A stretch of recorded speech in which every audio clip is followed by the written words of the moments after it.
कौनियार बगुमान तू देखावेलू मारी के हमरा के जान से धीरावेलू। मत बोला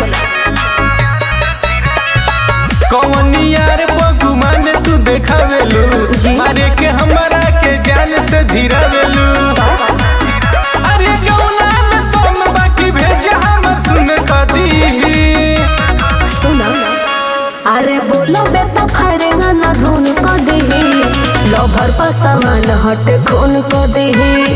बोलो बेटा फरेगा ना धुन को देही लभर पर सामान हट खून को देही। बच के रहो।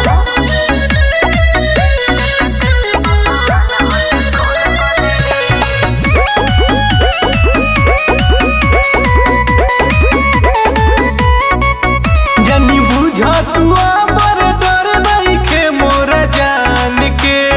अच्छा रोज तोरे लगा मंड तोरा लेखा बलवान के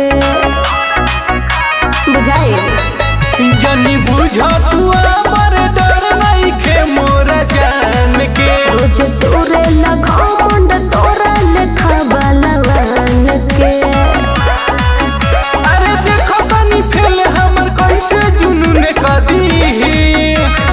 एहो अरे बोलो बेटा फरेगा ना धुन को देही लभर पर सामान हट खून को देही। बोलो बेटा फरेगा ना धुन को देही लभर पर सामान हट खून को देही।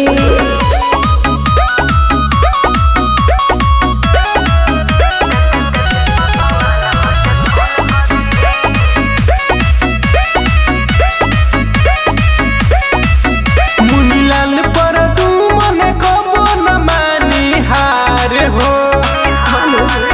हमर जनुआ पहाड़ को दे शिकार हो।